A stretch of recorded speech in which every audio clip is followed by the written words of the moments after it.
बिस्मिल्लाहिर्रहमानिर्रहीम, अस्सलाम वालेकुम। आप देख रहे हैं प्रोग्राम न्यूज़ फीड। मैं हूं मुर्तज़ा डार। प्रोग्राम में आज बात करेंगे मुल्क की सियासी सूरत हाल के हवाले से, जानने की कोशिश करेंगे कि सियासत और मईशत के मामला हमारे किस जानिब बढ़ते हुए दिखाई दे रहे हैं। सिंध असम्बली ने आज बजट पेश कर दिया। तकरीबन 1700 अरब के करीब ये बजट था और इसके अंदर कुछ चीज़ों में इजाफा किया गया, कुछ चीज़ों में कटौती की गई। टैक्सेस के हवाले से भी खासी क्लैरिटी दी गई, जिसके हवाले से अभी तक की जो तफसीलात आ रही हैं, लोगों का कहना यह है कि टैक्सेस जो है वो मज़ीद हम पर इम्पोज किए जा रहे हैं और आने वाले दिनों में महंगाई का शाखसाना साबित होंगे। पंजाब असम्बली के मामलात खासे गड़बड़ दिखाई दे रहे हैं। पंजाब असम्बली में अभी तक बजट पेश नहीं किया जा सका। आज दूसरा रोज़ था और आज भी जो है वो इजलास ताख़ीर का शिकार रहा। फिर उसके बाद रिजम्पशन ऑफ सेशन हुई, लेकिन फिर भी जो है वो बजट पेश नहीं हो सका। अब कल गवर्नर ने जो है ईवान इकबाल में एक अलहदा इजलास तलब किया है। इस इजलास की क्या आइनी हैसियत होगी और किस हद तक के जो है वो लेजिटिमेट सेशन करार दिया जाएगा और लेजिटिमेट बजट करार दिया जाएगा, इसको भी आज प्रोग्राम में हम डिस्कस करेंगे और जानने की ये कोशिश करेंगे कि पार्टीज़ की सियासत एक जानिब और पार्टी से हट के जो मुल्क के मामलात हैं, जिनका ताल्लुक लोगों के रोज़मर्रा के मामलात से है, उसको इसमें लाना या ना लाना किस हद तक ज़रूरी और गैर ज़रूरी है। गुफ्तगू का बाकायदा आगाज़ करेंगे। प्रोग्राम में मुझे ज्वाइन कर रहे हैं इरशाद अहमद आरिफ साहब, सीनियर जर्नलिस्ट हैं, एनालिस्ट हैं। वेलकम टू द शो इरशाद साहब। इरशाद साहब के साथ ज्वाइन कर रहे हैं उमर डार साहब, पाकिस्तान तहरीक इंसाफ के सीनियर रहनुमा हैं। Welcome to the show Umar Dar साहब। गुफ्तगू का आगाज़ मैं आपसे करना चाहूँगा इरशाद अहमद आरिफ साहब। सर, मुझे ये फरमाइए कि मईशत के हालात हमारे ख़ासे पतले हैं, मखदूश हैं, इसमें कोई दूसरी राय नहीं है। इस वक्त जो भी शख्स है या जो भी साहिब नज़र है वो ये कह रहा है कि मुल्क जो है वो ख़ासे मुश्किल मामलात से गुजर रहा है। अब इस सबसना में पंजाब असम्बली या किसी भी असम्बली का ज़ाहिर बजट आना बड़ा ज़रूरी होता है ताकि उसका इतलाक़ ग्रास रूट लेवल तक हो सके और लोग अपने मामलात उसके मुताबिक मुरतब दे सकें। जो कुछ भी ये पंजाब असम्बली में हो रहा है, आप किसको मुर्द इल्ज़ाम ठहराते हैं सारी सूरत हाल का? इस पोजीशन में ये फैसला जो है कोई जज कर सकता है या वो शख्स कर सकता है जो दोनों का मौक़िफ़ तफसील से सुन चुका हो। लेकिन बज़ाहिर दो चीज़ें मेरे लिए हैरत अंगेज हैं। नंबर वन तो ये है कि अगर स्पीकर ने चीफ सेक्रेटरी को और आईजी को असम्बली में तलब किया है तो ये पहली दफ़ा नहीं है, इससे पहले भी कई दफ़ा तलब किया जाता है। वो आते हैं, स्टैंडिंग कमेटियाँ भी तलब करती हैं और हाउस भी तलब करता है, वो आते हैं, बैठते हैं और अपना मौक़िफ़ बयान करते हैं। ये पहली दफ़ा हो रहा है कि हुकूमत, पंजाब की हुकूमत, उमर शहबाज साहब की हुकूमत जो है वो स्टैंड ले रही है। यानी अगर अताउल्लाह तारड़ साहब को रूलिंग देकर उन्होंने इजलास से जाने से जो है जाने का कह दिया तो वो उस पर तो अमल दरामद हो गया एहतजाजन या एहतरामन। लेकिन क्या आईजी और चीफ सेक्रेटरी जो हैं वो स्पीकर से और वज़ीर आला से बालातर चीज़ें हैं? क्या वो असम्बली रूल्स और असम्बली के जो है इस्तेहकाक है वो उससे बाहर हैं? ये नाकाबिल फहम बात है। दूसरा तमाशा आज हुआ है, पता ये चला कि गवर्नर ने पंजाब असम्बली का इजलास ईवान इकबाल में तलब किया है। जी। माजी में जब भी असम्बली की बिल्डिंग से पहले इजलास बाहर किसी दूसरी जगह इजलास तलब किया गया अशद जरूरत के तहत, मसलन 1974 में जब इस्लामी सरबराही कॉन्फ्रेंस बुलाई गई पंजाब असम्बली की बिल्डिंग में, तो असम्बली का वो भी बजट के दिन थे, तो असम्बली का इजलास जो था वो जिना हाल में हुआ था। तो उसके लिए बाकायदा तरीक़ाकार ये है कि असम्बली में एक करारदाद पेश की जाती है, कहा जाता है कि असम्बली ऑक्युपाइड है किसी और आला मकसद के लिए, तो अब ये इजलास फलां जगह पे होगा। वो बाकायदा पार्लिमानी रिवायत के मुताबिक और रूल्स ऑफ बिजनेस के मुताबिक असम्बली ही उसकी मंजूरी देती है। यानी फुल जो इजलास होता है, सेशन जो होता है, वो अप्रूव करता है कि ये इस बिल्डिंग की बजाय फलां जगह पे होगा। ऐसी तो कोई चीज करारदाद ना असम्बली में पेश हुई है, ना असम्बली ने अप्रूव किया है। और गवर्नर साहब ने अपने ख्यालात के तहत ईवान इकबाल में भाई असम्बली की बिल्डिंग मौजूद है, स्पीकर मौजूद है, बाकी सारा कुछ मौजूद है, तो बाहर क्यों बुलाया जा रहा है? ये बहरहाल मेरे लिए हैरान कुन बात है। तो सर देखें, जिम्मेदार कौन है? यकीनी तौर पे हैरान कुन है, लोगों के लिए हैरान कुन है। लेकिन ये बताइए, आप माशाल्लाह साहिब नज़र हैं, अब किस एक को मुर्द इल्ज़ाम ठहराया जाए सारी सूरत हाल का? क्योंकि इसका असर तो डायरेक्टली ज़रा लोगों पे होना है, ग्रास रूट लेवल तक जानी है ये पॉलिसीज़ जो मुरतब की गई हैं और जो पेश किया गया बजट। कौन जिम्मेदार है फिर इस सारी सूरत हाल का? मौजूदा जो हमारा जमहूरी सिस्टम है, जिसके बहुत सारे हम लोग बड़ा उसके तकद्दुस की बात करते हैं, उसके एहतराम की बात करते हैं, ये खुद उसका जिम्मेदार है कि अगर ये हमारे सियासतदान अपने मामलात ऐवान के अंदर बैठ कर तय नहीं कर सकते और इनकी हालत ये है कि एक आईजी और चीफ सेक्रेटरी खातिर असम्बली को मजाक बना दिया जाता है, तो फिर मुर्जिल इल्जाम तो पूरा सिस्टम ही ठहरेगा। क्या इन लोगों के अंदर इतनी बसीरत नहीं है, इतनी दानिश नहीं है कि मिल बैठ के कोई फैसला करें? एक फैसला होता है, फिर कोई ना कोई फरीक मुकर जाता है, एक मुआहदा होता है, उससे कोई ना कोई फरीक मुकर जाता है। तो बहरहाल ये तो पूरा सिस्टम ही इसका जिम्मेदार होगा ना। ठीक है, आप मेरे साथ रहिएगा। उमर डार साहब, स्पीकर साहब काफ लीग से उनका ताल्लुक है, आप जानते हैं, दुनिया जानती है, और वो इमरान खान साहब के साथ एक जॉइंट वेंचर सा किए हुए हैं, और लोगों का कहना ये है कि पाकिस्तान तहरीक इंसाफ की बेसिकली जो पॉलिसी है या जो लेगेसी है वो कैरी हो रही है पंजाब के सेवान के अंदर, और ये बजट पेश होना बड़ा ज़रूरी है। आइनी तकाज़े भी हैं, मईशत के तकाज़े भी हैं, लोगों ने बड़ी प्लानिंग पॉलिसी, कंपनी की प्लानिंग पॉलिसी और बहुत सारी चीज़ें से जुड़ी हैं, पेंशन तक के मामला इससे जुड़े हुए हैं। ये जो डिले हो रहा है इसका इल्ज़ाम आप पे लग रहा है, कैसे रिस्पॉन्ड करेंगे आप इसको? देखिए जी, पहली तो गुजारिश ये है कि ये बिल्कुल एक इनका गलत मौक़िफ़ है जो इसका मुर्दे इल्ज़ाम पाकिस्तान तहरीक इंसाफ को ठहराया जा रहा है। अभी आप इरशाद आरिफ साहब की बात सुनी है कि यानी इनकी बदनीति, बददयानती तो आप यहीं देख सकते हैं, खुलेआम महसूस कर सकते हैं कि एक बजट का जो इजलास असेंबली के अंदर होना चाहिए उसे बग़ैर करारदाद पेश किए, पास कराए, और फिर असेंबली में कोई ऐसा मकसद भी नहीं है कि असेंबली अवेलेबल नहीं है तो उसको गवर्नर हाउस में मुंतकिल कर देना, यही इनकी बददयानती और बदनीति का सबसे बड़ा और वाज़ेह सबूत है। और ये हम तहरीक इंसाफ को मुर्दे इल्ज़ाम ठहराने की कोशिश कर रहे हैं, जबकि आपको पता है कि 186 अरकान की जो है वो अददी तादाद चाहिए, वो इनके पास नहीं है। और ये बददयानती और बदनीति से काम लेते हुए जोर जबरदस्ती जो एक बजट है ये उसे मंजूर कराना चाहते हैं। और डार साहब, मैं दूसरा आपको ये अर्ज करूं, ये गुजारिश करूं, इस बात में कोई दो राय नहीं है कि बजट जो पास कराना है ये एक आईनी जिम्मेदारी है, ये एक आईनी मामला है। Correct. लेकिन जहां तक पाकिस्तान के अवाम का ताल्लुक है ना, तो आप यकीन जाने कि पाकिस्तान के अवाम को इस बजट से कतई कोई दिलचस्पी नहीं रही, क्योंकि जो महंगाई का तूफान इस हुकूमत ने बजट के आने से पहले ही बर्पा कर दिया है, लोगों की कोई दिलचस्पी ही बजट से नहीं जुड़ी हुई।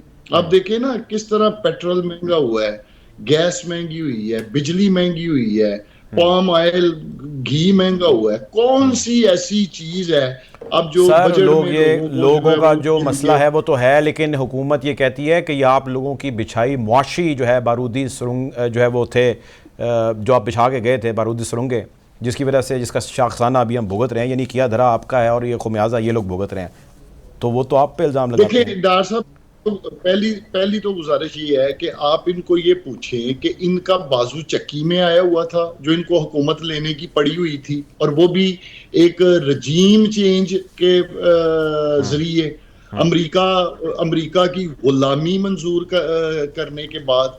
और दूसरा मैं आपको गुजारिश करूं, क्या कोई इस बात को समझता है कि अगर नजर आ रहा हो पॉलिटिकल पार्टीज को कि 2 हफ्ते 4 हफ्ते या 6 हफ्ते के बाद पाकिस्तान में महंगाई का कितना बड़ा सुनामी आने वाला है, तो क्या वो अदम एतमाद लेकर आएगा? वो तो कहेगा जी ये तो खुद डूब रहे हैं, इनको डूबने दें। तो ये भी इल्जामात हैं। मैं आपको बताऊं, पाकिस्तान तहरीक इंसाफ के दौर में अल्हम्दुलिल्लाह जितने भी मुआशी इशारे थे वो बेहतरीन जा रहे थे, और IMF को भी पाकिस्तान तहरीक इंसाफ की हुकूमत जो थी वो बेहतरीन मैनेज कर रही थी। ये नहीं था कि हम पर प्रेशर नहीं था, हम पर भी प्रेशर आता था, लेकिन अल्हम्दुलिल्लाह हम वो प्रेशर ले नहीं रहे थे। और अभी तो आप देखें, ये वो दोनों पार्टीज हैं जो उस वक्त IMF के खिलाफ किस कदर आवाज बुलंद करती थी, और अब जब से ये हुकूमत में आए हैं तो IMF के आगे ये इस तरह सरनगू हुई हैं दोनों पार्टीज के IMF की किस तरह वो मुतालबात को मान रहे हैं, और उसके बावजूद IMF इनको कह रहा है डू मोर, यानी इन्होंने तो इंतहा कर दिया IMF की ताबेदारी की। ठीक है, आप मेरे साथ रहें, मैंने भी काफ़ी चीज़ें आपसे पूछनी है। हसन मुर्तज़ा साहब हमें ज्वाइन करें, सीनियर वज़ीर हैं पाकिस्तान पीपल्स पार्टी के। वेलकम टू हसन साहब। काइंडली फरमाइएगा, ये जो सारी सूरत हाल है इस सारी सूरत हाल में जो पंजाब असम्बली के अंदर है, PTI का, काफ लीग का या इस कैंप का कहना यह है कि इसके ज़िम्मेदार आप हैं, आपके पास अदद ही नहीं है और आप जो है वो बहाने बना रहे हैं और आप चाह रहे हैं कि ये जो है वो सारी इस किस्म के दाव पेच के पीछे छुप जाए मामलात। क्या आप एनालाइज करते हैं सारी सूरत हाल के बारे में? देखिए, मैं समझा नहीं हूँ, कौन छुपने की कोशिश कर रहे हैं जी? पाकिस्तान तहरीक इंसाफ का, काफ लीग के कुछ अरकान का कहना यह है कि आपके पास अदद जो है 184 का वो पंजाब असम्बली के अंदर पूरा नहीं है और इस वक्त जो पंजाब असम्बली की बजट ना पेश की जाने की सूरत हाल है, इसमें डिले के रीज़न आप लोग खुद हैं। स्पीकर साहब की बात के ऊपर आप अमल नहीं करते, आप कानून में हाथ में कानून लेना चाहते हैं और ये असल जो बहरान इस वक्त असम्बली के अंदर है उसके रीज़न आप लोग हैं, ना कि कोई और है। बहुत शुक्रिया जी। देखें, इसमें तो कोई दो राय नहीं है कि अददी अक्सरियत जो है वो हमारे पास मौजूद है। हमारे पास वो जो 186 की तादाद है वो पूरी नहीं है, वो ना हमारे पास पूरी है ना ही उनके पास पूरी है। गुजारिश ये है कि नो कॉन्फिडेंस में जरूरी है कि 186 लोग पूरे हों, बाकी हाउस चलाने के लिए हमें ये तादाद जो है वो मतलूब नहीं है। वहाँ पर आपकी मौजूदा जो हाजिरी है उसमें आपकी अददी अक्सरियत होनी चाहिए। ठीक और हमारे पास है। मतलब कौन सी गवर्नमेंट है जो अपना बजट पास नहीं करवाना चाहती? 12 करोड़ का सूबा है, 2 महीने तक इन्होंने उस सूबे को यरगमाल बनाए रखा और बगैर वजीर आला के चलता रहा। फिर हम बार बार इन्हें कहते रहे कि गवर्नर साहब होश के नौखुन लें, तमाम फैसले जो हैं वो कैबिनेट ने लेने होते हैं। अगर कैबिनेट मुकम्मल नहीं होगी तो किस तरीके से अवाम को रिलीफ दिया जा सकता है, किस तरीके से उन मरीजों की दवाइयाँ उन तक पहुँच सकती हैं जो बेचारे सिर्फ गवर्नमेंट की तरफ देख रहे होते हैं कि उनको मेडिसिन मिलनी है।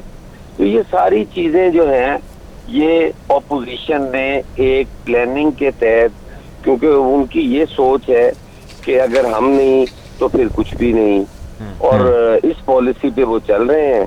लेकिन हुकूमत जो है वो इंशाअल्लाह ताला भरपूर तरीके से उनका मुकाबला करेगी और उनके पास अक्सरियत भी मौजूद है। ये कुछ भी नहीं कर सकते। इनके इन गैर आईनी हथकंडों से निपटने के लिए इंशाअल्लाह ताला हम आइन और कानून के मुताबिक रास्ता लेंगे। अच्छा, मैं चाहता हूँ दो चीज़ों पे ज़रा रोशनी डालें। आप माशाल्लाह बड़े दबंग किस्म के तबसरे तज्जिए भी करते हैं और आप बड़े एक्टिव भी हैं। दो चीज़ें जो लोग भी जानना चाहते हैं, एक तो ये कि आपका नून लीग से अभी तक इत्तेहाद कैसा जा रहा है और आपकी ज़ाती राय इसके ऊपर क्या है। दूसरी चीज़ आप मुझे ये बताइए कि ये जितनी भी सारी सूरत हाल बनी हुई है इस वक्त, सिर्फ मैं अगर पंजाब की बात करूँ, इवेंचुअली तो इसका असर आम शख्स की ज़िंदगी पे हो रहा है डायरेक्टली या इनडायरेक्टली। उस बेचारे का क्या कसूर है? देखिए जी, जहाँ तक ताल्लुक है हमारे इत्तेहाद का, तो ये दो मुख्तलिफ नजरियात की जमातें हैं। इनका साथ मिलना बज़ाहिर तो बड़ा मुश्किल नजर आता है, लेकिन जो हालात इस वक्त मुल्क के साथ हैं, आज पाकिस्तान पीपल्स पार्टी जो है वो मुल्क के साथ खड़ी है। वो अपने जितने तहफ़्फ़ुज़ात हैं उनको अपनी हद तक रखती है।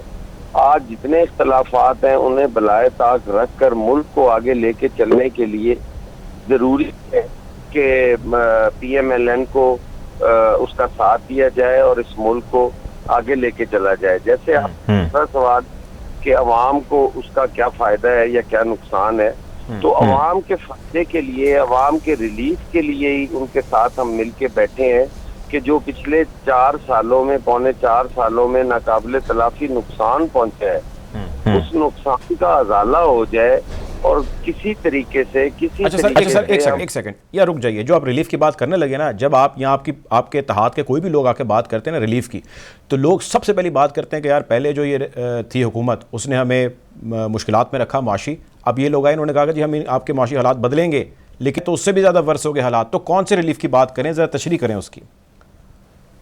मैं उस वक्त भी ये बात कहता था कि हुकूमत जो है उसने उसकी पॉलिसीज जो है वो महंगाई पे काबू पा सकती हैं, उसे कम कर सकती हैं या अवाम की कुव्वत खरीद में इजाफा कर सकती हैं। हमारी वो हुकूमत ने कोई ऐसी पॉलिसी नहीं बनाई। पौने 4 साल के अंदर महंगाई तो बढ़ी, इंटरनेशनली महंगाई बढ़ेगी, हर तरफ बढ़ेगी। मैं ये बात उस वक्त भी करता था, मैं ये नहीं है कि उस वक्त कहता था कि ये नहीं है, लेकिन उसके जो असरात अवाम पर पड़ते हैं उसमें आपको अवाम को रिलीफ देना होता है। आप मिनिमम उन्होंने तो गलत किया ना। सर हम मानते हैं, मैं मानता हूं, बल्कि उमर डार साहब भी आज मान रहे हैं कि जिन लोगों ने गलत किया, आप अपनी बात करें, आप लोगों ने रिलीफ देना था उसका तो बताएं ना सर। लोग आपसे पूछते हैं, आपसे बड़ी उम्मीद लगाए बैठे थे, बात करनी शुरू कर दी है, मैं कैसे बताऊं जी? आप बोलिए, मैं देंगे तो मैं बताऊंगा ना, मैं तो बता रहा था। जी बताइए।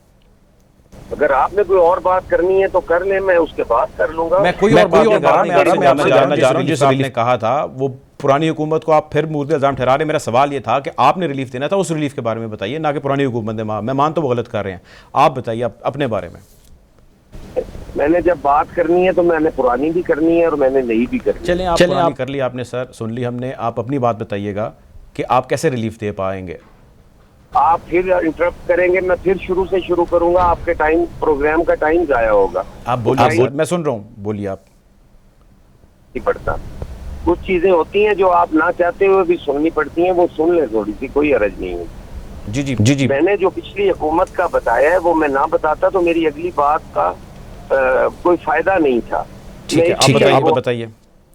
बिल्कुल आपको ग्रां गुजरी होगी, लेकिन कोई बात नहीं, कोई फर्क नहीं पड़ता।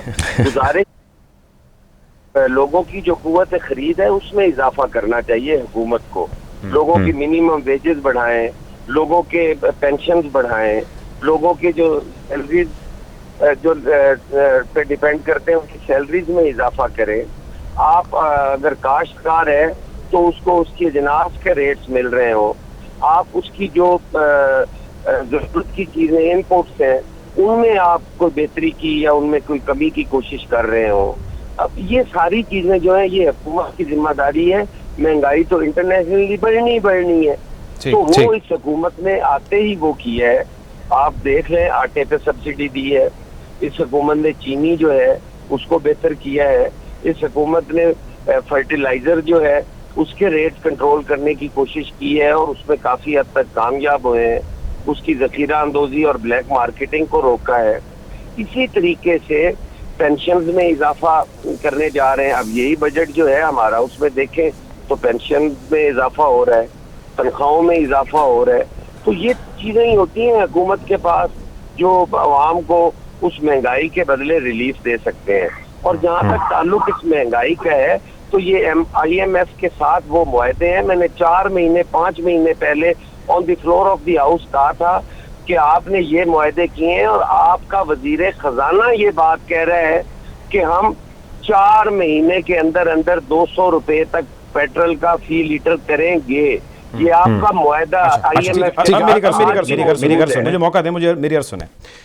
आपने before this vote of no confidence ये कहा कि हम लोगों के हालात को तब्दील करेंगे। ये ऑन रिकॉर्ड ऑफिशियल स्टेटमेंट तमाम इत्तेहादी जमातों के लीडरान की मौजूद हैं। सवाल फिर वही मैं दोहराऊंगा कि जब आप आ गए और उसी चीज़ ने अगर कैरी करना है इनके गलत मुआहदों ने या इनकी गलत प्लानिंग ने या पॉलिसी ने, तो आपके आने का या इस एक्सरसाइज का फ़ायदा लोगों को क्या हुआ? कि मैं लोगों के फायदे की बता रहा हूँ। तनख्वाह बढ़े तो उससे लोगों को फायदा नहीं है, पेंशन बढ़े तो उससे लोगों को फायदा नहीं है। सर जो टैक्सेस बढ़े, जो पेट्रोल की कीमत बढ़े, बिजली की बढ़े, गैस की बढ़े। जी क्या फरमाया? जो बिजली की, गैस की, पेट्रोल की कीमत बढ़े, अशिया खुरोनोश की बढ़े और उसके साथ तनख्वाहें भी बढ़ जाएं तो मामला तो वहीं पे आकर रुक जाएगा। तो यही एक तरीका गवर्नमेंट के पास है ना फिल फॉर रिलीफ देने का। अब आप अभी तक आज तक की ये सूरत हाल है कि ओपोजिशन जो है वो हुकूमत को डिस्टेबलाइज करने के लिए हुकूमती अमूर जो हैं उनमें रुकावटें डालने के अलावा वो कर क्या रही। आज भी पंजाब का बजट, आज दूसरा कल बजट पेश होना था, आज भी नहीं हो सका।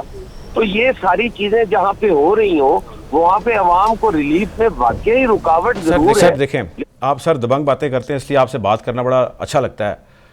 आप जिस परसेंटेज से पेंशन या तनख्वाहों में या सरकारी मुलाजमीन की तनख्वाहों में इजाफा कर रहे हैं, ज़ाहिर है उनकी एक लिमिट है, वो उससे ज़्यादा नहीं आप बढ़ा रहे। उसके बरक्स बाकी चीज़ों की जो स्पाइक है या परसेंटेज में इजाफा है उसका कोई मैच नहीं है। और जो आम शख्स है, जो प्राइवेट मुलाजमत करता है, जो मजदूर पेशा है, जो सरकारी मुलाजिम नहीं है, वो क्या करे? मिनिमम वेजेस जो हैं वो प्राइवेट मजदूर के लिए बढ़ा रहे हैं ना, 20,000 से 25,000 रुपए कर दी हैं, वो भी तो बढ़ाई है ना। क्योंकि आप बिल्कुल बजाज फरमा रहे हैं कि हम वो कुछ नहीं कर पा रहे जो हमें करना चाहिए, लेकिन कुछ टाइम तो चाहिए ना। इन सारी चीजों को ठीक, आप खराब तो 1 सेकंड में कर सकते हैं, ठीक करने के लिए आपको कुछ टाइम तो लगेगा। अंदाज कितना टाइम, कोई बेंचमार्क, कोई टाइम आप दे सकें जी? 6 महीने लगेंगे, 1 साल लगेगा, ताकि लोग उम्मीद लगाए बैठे हैं आपसे, उनको कुछ क्लैरिटी ऑफ थॉट तो नहीं। देखें, हम चाहते हैं कि ये फिल फॉर हम करें जी। इसके लिए हमारे 2 महीने लगे, 4 लगे, 6 लगे, हमारी तरफ से हमारी कोशिश होगी कि ये सारी चीजें हम फिल फॉर करें जी, बिला ताखीर, बिला किसी रुकावट के हम इन चीजों को जल्द ठीक करें। लेकिन उसके लिए हमें थोड़ा सा टाइम चाहिए, वो लगेगा। इंशाअल्लाह ताला इस मुल्क में खुशहाली भी आएगी, ये लोग भी खुशहाल होंगे, इनका अपने अवामी और अवामी नुमाइंदों पर एतमाद भी बहाल होगा। आज तो सबसे बड़ी बात यह है कि सारे अवामी नुमाइंदगान जो है वो इनकी वजह से एतमाद खो बैठे हैं। आज लोग बात सुनने को तैयार नहीं है, आज कुव्वत बर्दाश्त खत्म हो गई है। तो ये सारी चीजें जो है इनको ठीक करने में कुछ टाइम लगेगा, लेकिन हुकूमत की तरफ से कोई ऐसी बदनीति नहीं है कि वो ये करना नहीं चाहती, वो करना चाहते हैं। हमारा मुल्क है ना, हमारे बहन भाई हैं जिनके लिए हमने बेहतरी करनी है। ये कुछ ठीक है, बहुत शुक्रिया जी। हसन मुर्तज़ा साहब हमारे साथ मौजूद है पाकिस्तान पीपल्स पार्टी से। उमर डार साहब और इरशाद अहमद आरिफ साहब से भी मैं बहुत सारी बातें, ब्रेक का कहा जा रहा है।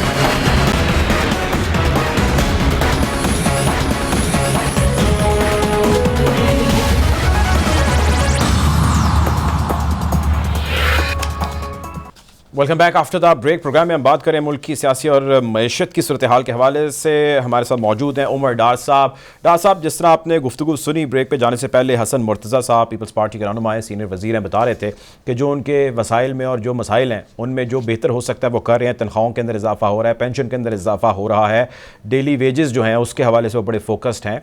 तो मज़दूर की तनख्वाह जो है वो उन्होंने बेसिक जो है उसको इंक्रीज़ कर दिया है। अगर इन्फ्लेशन बढ़ रही है तो उनको रिलीफ भी दिया जा रहा है। So with in few months और विद इन फ्यू टाइम जो है वो चीज़ें बेहतर हो जाएंगी।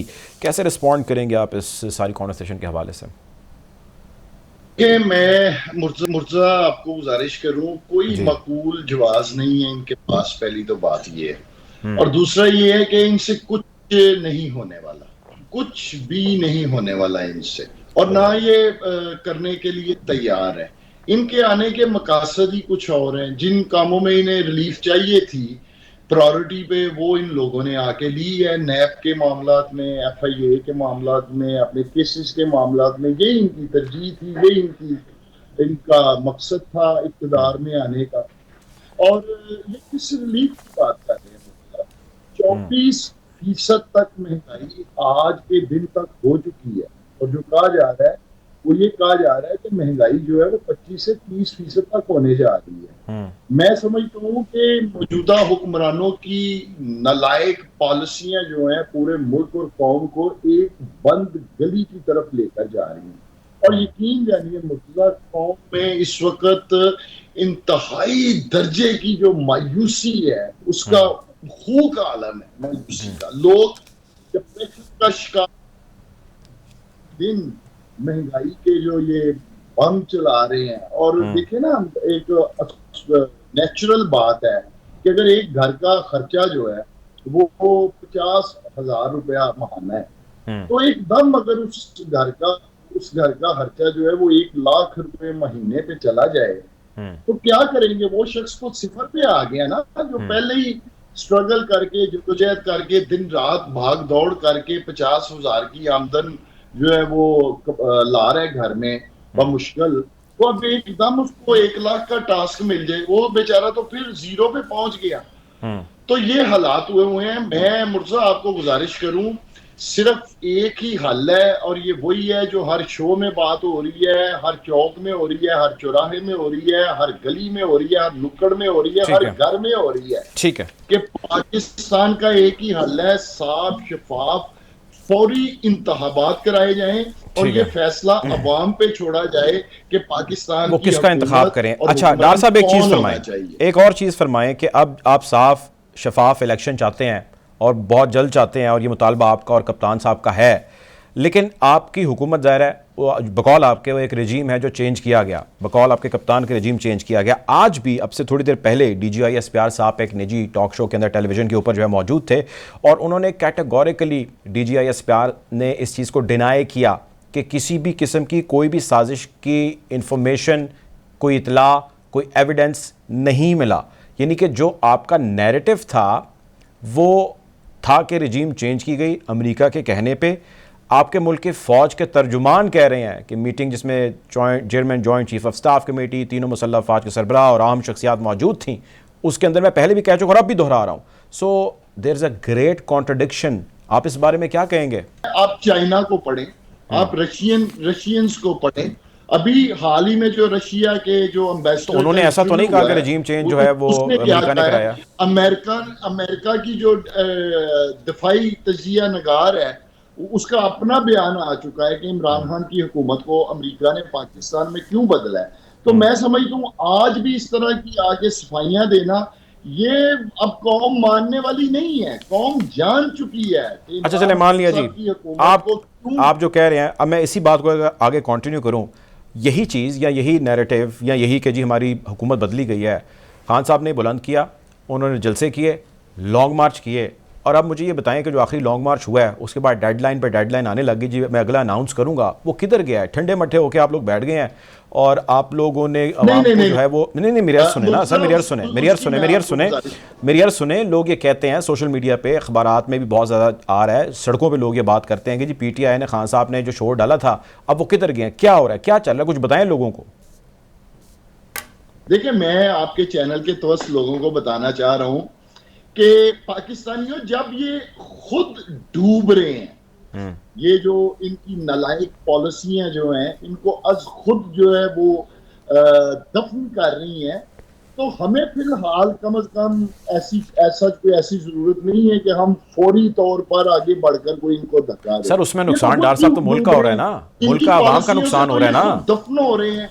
सर मान लिया, चले मैं यूं मान लेता हूं, लेकिन उसमें सब में मुल्क का तो नुकसान हो रहा है ना, तो आप खामोश बैठेंगे यार, जब ये खुद ही सारे डूब जाएंगे तो फिर हम निकल आएंगे, मतलब ये भी तो फिर ज्यादती है ना, आपको निकलना नहीं चाहिए भी। फिर इस बात से इत्तेफाक करते हैं कि फिर इस मुल्क का वाहिद हल जो है वो साफ शफाफ इंतखाबात। करेक्ट, वो तो हर बंदा चाहता है कि साफ शफाफ हो, मौजूदा हुकूमत कहती है हम चाहते हैं जी साफ शफाफ इंतखाबात हो, लेकिन लोग जो आपके नारों पे, दावों पे, बातों पे निकले थे, घर से निकले थे, वहां तक पहुंचे थे, डंडे खाए थे, जेलें बर्दाश्त की थी, वो अभी सवाल पूछते हैं कि यार वो स्पाइक, वो जोश वलवला, वो बड़ा आपने एलिवेट किया था मोमेंटम, वो किधर है सारा? खान साहब कर क्या रहे हैं इस वक्त? बनीगाला में क्या हो रहा है, क्या चल रहा है? देखिए, खान साहब बनीगाला में अपनी पार्टी एक्टिविटी जो है उनकी वैसे ही बरकरार है।